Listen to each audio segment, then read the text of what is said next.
Good evening. I'd like to do a little bit of a video about Y2K. Now, Y2K was also known as the millennial bug.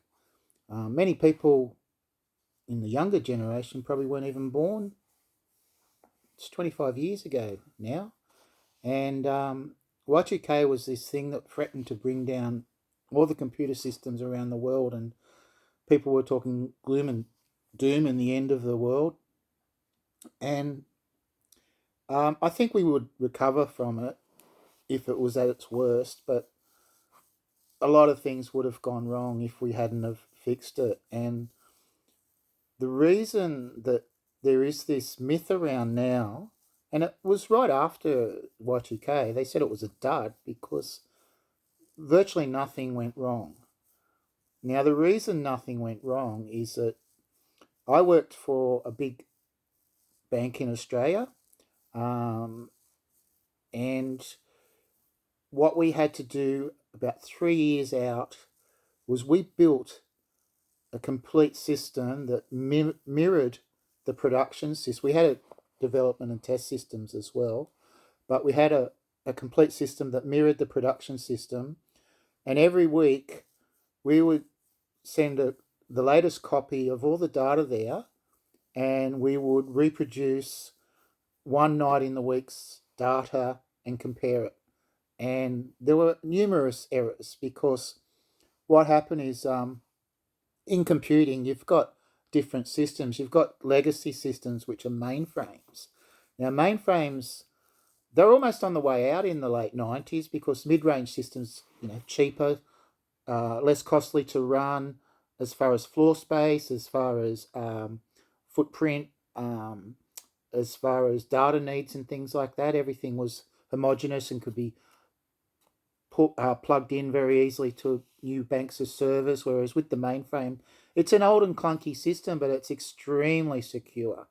Now, the mainframe, people say that, it was dying, but I had proof that the mainframe was a superior system for large systems like banking, airlines, customs, police forces, things where you want high security and you want 7 by 24. You don't want things to fall over due to environmental issues. Because at one of our computer sites, we had the air conditioning fail, and computers don't like hot air. And so it was about 24 hours or so before they got everything back on. But so what happened was all the mid-range systems, which are, your desktop type computing and things that are a bit smaller footprint, they started falling over when it got to about 30 degrees in their late 20s. They just crashed. The mainframes just kept going through. And the mainframes are a lot less able to be hacked and things like that. But they are legacy systems. And there's code going back in those for legacy systems back to at least the 70s and possibly even the 60s. I started in computing when we used tapes and punch cards, and now it's all gone to these are round tapes. Now we've gone to like cartridges and things like that. You still need that sort of environment for backup and things like that. Depending on what your budget is, if you don't have a big budget, you can just back everything up to tape and take it off to another site and store it. And that's what we did for a lot of systems. It's probably still going on for a lot, but now you have this thing called PPRC or XRC, peer-to-peer remote copy, where you can have a data center in one spot and it can go. It's possibly more than what I remember because I'm out of the industry for 12 years now, but it was about 64 kilometers through dark fiber, and it get back in a millisecond or so, and that's what you need for the banks and the airlines and that. So if you put something in the ATM, it processes it straight away, debits your account, and comes back to you within a minute or so. And the transactions are going right across the country, or not right across the city to another site, and that site's on a different a mains phase and all that sort of thing. But yeah, getting back to legacy systems, so there's a lot of code there from the 60s and 70s, and what happened when computers first started, like say 1965, 66. everything was in a two date thing, like 66, 67. And we got onto the 70s, everything was okay. The 80s, everything was fine. The 90s. And then they started thinking, oh, what's going to happen when we reach 2000? And so, oh, we better test it. And we did bring up these systems, and we had a lot of stuff fall over. We had help from IBM and software developers, but it ultimately was up to us to test it. And I was involved in storage management, so my role was in disaster recovery, backup, all that sort of thing. The applications will back up their own data, but we did like system-wide backups for massive failover. And in the 90s, we had really poor technology with the hard drives because our company knew they were selling out to IBM, and so they didn't want to spend money on new hardware. So 4 or 5 times a week, I'd be called in, whether to do it remotely or on site, at least to recover disks that failed. And it was cheaper to get me to do it because they didn't pay me anything apart from the on call to recover it, and then they'd fall back to that, which would be the night before, so they rerun the production or something like that. Eventually, we moved to much better technology, but it was just old and failing. It should have been replaced years ago. But yeah, these tests, we were working on them from about 1997, 98. As part of my role, I helped build that system as far as the storage goes, and I have to initialize all the data and everything. With the mainframe system, on the data, the disk, with the mainframe system, you don't just plonk stuff on the computer like you do with a your PC or a mid-range system. For your high intensity workloads that need super fast response, you hand place the data. And so we had code that we'd say this data can go here, this data can go there, this data is low priority, so it can go there, it can get deleted after a day or 3 days. And those policies we put in based on discussion with all the application groups. And I can remember attending hundreds of meetings, over a couple of years.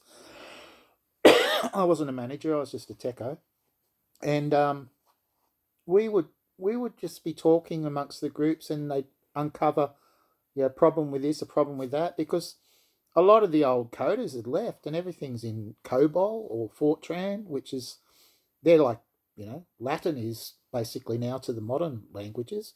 So we had to tap on into people, some of the people that are about to retire. They're in their late 50s or 60s in late 90s, and just say, hang on a few more years, you've just got to support this. And we got through. Even on the night, there was a couple of bugs which came through and caused a couple of applications to crash, but they fixed them on the fly and got through. So I went into work on New Year's Eve. I rode my pushy in at about 8 o'clock at night, crossed the Harbour Bridge to, where was I? I was at St Leonard's, and I monitored it through the night and finished about 8 o'clock. I'm riding home on New Year's Day, and there's everyone pissed on the Harbour Bridge, and bottles broken everywhere, and a Happy New Year.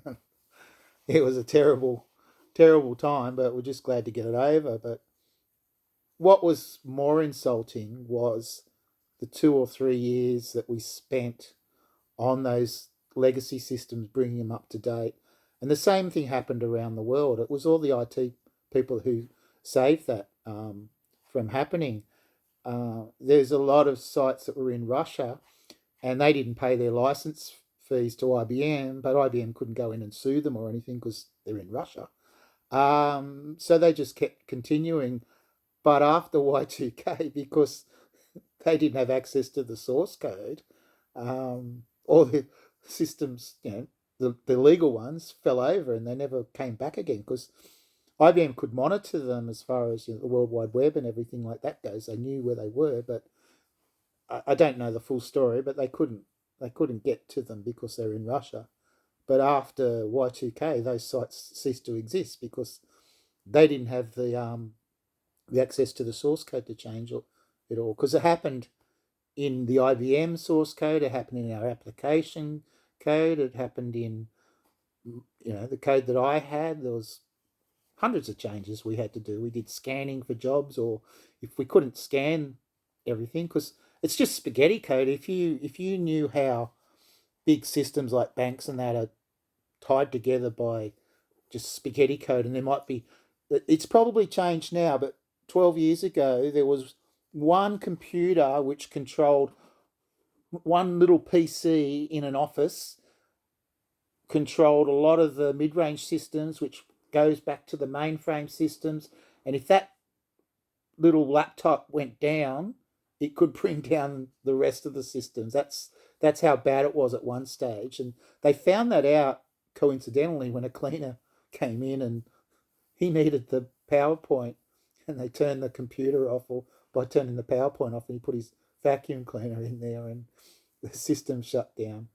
So what happens with computers? You've got hundreds of application groups and thousands of people working on it. It's just um, they just consume so much time and energy to do things. And Y2K was a process that was fixed by technicians like myself.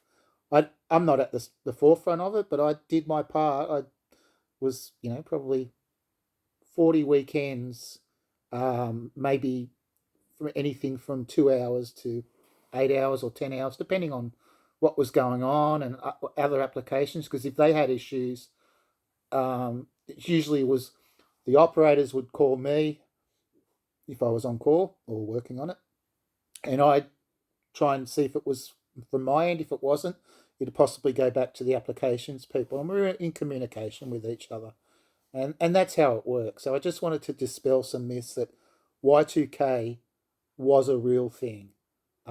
If you didn't have the thousands or millions of hundreds of thousands of technicians around the world working on that, there would have been disasters. That potentially planes could fall out of the sky. Anything could happen. Banks wouldn't open. When I wasn't actually working for IBM at the stage, we were sold out that year in 2000. But we were looking after customs, um, uh, various police departments, Qantas, Cathay Pacific one stage, Channel 7 at one stage. Some of them come and go. Telstra, Optus, uh, Nestle. These aren't all my accounts, but there's some of the accounts that IBM had. And every one of those accounts in the year 2000, there'd be people in the background that would have been working on those to make sure that they're okay. I mean, a lot of times computers, it's just human error. There are environmental issues that cause it by too much heat or moisture and things like that. But basically, computers just run, and they can stay on 7 by 24. The only time that you've got to shut them down is when you're doing a reboot. And that was the standard thing. If you ever watch the IT crowd, is have you tried turning your computer on and off? And 60% of times it would possibly fix a problem. The other 40% were probably human error. I don't have the real stats, but definitely Y2K was an issue. And anyone tells you it wasn't, they weren't there. It's like saying Vietnam wasn't a war. It was it wasn't. We weren't at war, but we did go into battle in one way, and it was we come out the other end. So I just wanted to dispel a myth, and it's been nagging at me for 25 years, so I can put it to death. Thank you.